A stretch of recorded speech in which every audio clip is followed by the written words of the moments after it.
एक राजा था जिसका नाम राम सिंह था। वो और उस प्रधानमंत्री बहुत ही अच्छे दोस्त थे। वो जहाँ भी जाते थे इकट्ठे जाते थे और हमेशा एक दूसरे के साथ रहते थे। वो बहुत ही ज़्यादा अच्छे दोस्त थे। एक दिन वो बाग में टहल रहे होते हैं और कहते हैं, राजा कहता है कि हम लोग कितने अच्छे दोस्त हैं।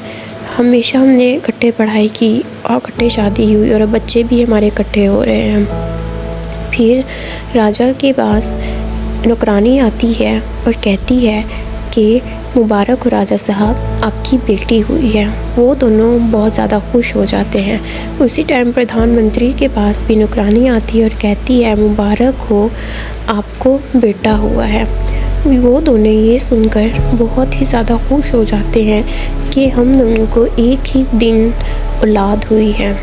तो राजा प्रधानमंत्री से कहता है कि क्यों ना हम एक काम करें, हम अपने बच्चों का रिश्ता कर लेते हैं। जैसे ही वो बड़े होंगे हम उनकी शादी कर देंगे। और अगले ही दिन वो लोग राज्यसभा में राजा ऐलान कर देता है कि मैं अपनी बेटी की शादी प्रधानमंत्री के बेटे के साथ करूँगा।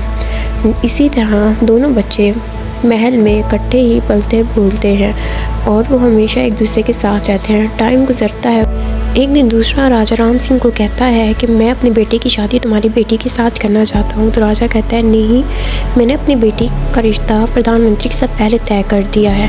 वो उसे कहता है कि तुमने बहुत गलत किया। अगर हम दोनों एक दूसरे के साथ हो जाएंगे तो हम लोगों का राज और बड़ा हो जाएगा। और वो उस बात से संबंध हो जाता है। वो प्रधानमंत्री के बेटे को कहता है कि तुम कुछ दिनों के लिए बाहर चले जाओ, वहाँ एक कंवल का फूल है, वो जाके ले आओ। और वो मान जाता है। वो अपने बाप के पास जाता है और उन्हें बताता है। उसका प्रधानमंत्री कहता है कि ठीक है, तुम जाओ। और वो वहाँ से जाने के लिए रवाना हो जाता है। फिर वो राजा अपनी बीवी के पास जाता है और कहता है कि मैं अपनी बेटी की शादी दूसरे राजा के बेटे के साथ कर रही हूँ। उसकी बीवी कहती है कि आप बहुत गलत कर रहे हैं, लेकिन उसकी एक नहीं सुनी जाती। और वहाँ प्रधानमंत्री का बेटा बस जा ही रहा होता है।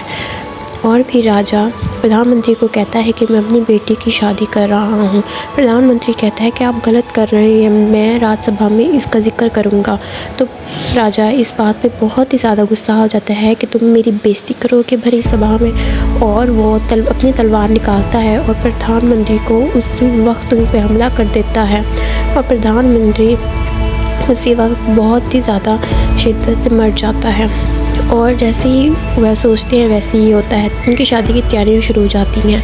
राजा अपनी बेटी को कहता है कि मैं तुम्हारी शादी कर रहा हूँ। उसकी बेटी नहीं मानती। वो कहती है कि मैं शादी नहीं कर सकती, मैं प्रधानमंत्री के बेटे से प्यार करती हूँ। लेकिन उसकी एक नहीं सुनी जाती और राजा उसकी ज़बरदस्ती शादी दूसरे राजा के बेटे के साथ कर देता है और दोनों की शादी हो जाती है। दूसरी तरफ दिखाया जाता है कि प्रधानमंत्री का बेटा वो कंवल के फूल लेकर वापस आ रहा होता है।